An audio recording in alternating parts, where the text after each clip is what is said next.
On today's video, we're making an easy and affordable DIY light cookie, and that starts right now.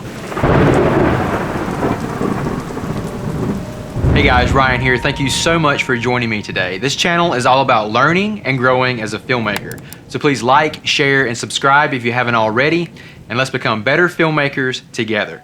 And be sure to hit that bell notification icon so you don't miss my newest videos. Today I have a quick DIY tutorial for you guys on how to make a lighting cookie, or a Cucoloris as they're sometimes referred to, if I'm pronouncing that correctly. I am currently in the process of shooting a short horror film to help celebrate the Halloween season called 2 AM. And don't worry, I'm still in the process of shooting my new black and white short film, The Trinity. Just production has been pushed back a little bit, and it's not going to be ready in time for the Halloween premiere like I'd originally hoped. But it's still in the works. For this new short horror film, I knew I wanted to have a lot of dramatic shadows and dramatic lighting in the short film. So I decided to create my own DIY lighting cookie to help me achieve those goals. If you're not familiar, a lighting cookie is basically a filter that you place in front of your lights, kind of like a lighting gobo, but it's a little bit further away from your light source. And the cutout uses various shapes which you place in front of your light that helps cast shadows on your scene depending on what shapes you're using. And if you've ever searched for a gobo or cookie lighting kit online at sites like B&H, you will quickly be met with some sticker shock, which is why I decided to just create one myself. Now, to create this plan for yourself, you will need a large piece of black foam board. You will need a ruler or a square, straight edge, something like that to make some straight lines. You will need a measuring tape, some sort of cutting blade like an X-Acto knife or a razor knife, and a pencil. Since we're trying to create shadows in our image, I think it's important that we use a black piece of foam board and not white. That way our cookie is not bouncing light off of the cookie itself and creating more light in the scene. We want something that's going to absorb that light and not reflect it. And please be sure when you're using X-Acto blades or razor knives like this that you're using the utmost caution, practicing safety, and you're not cutting towards yourself. These things are very sharp and they will slice you open in a hurry.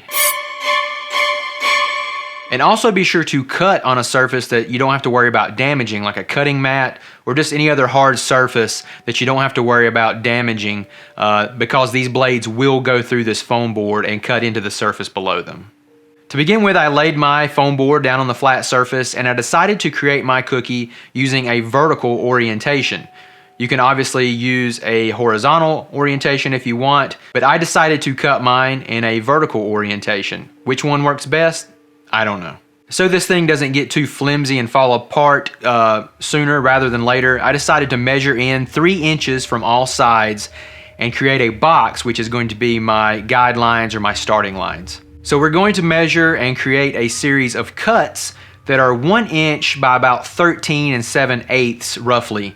And no, this does not have to be perfect, but try to do your best. So I'm going to measure out these series of cuts going all the way up from guideline to guideline, just trying to create as many as I can within those guide sections without going over. Once you have all of these 1 inch by 13 7/8 cuts made, you're pretty much done. Now we just need to grab a light stand and secure our cookie on the light stand using clips or whatever you have available.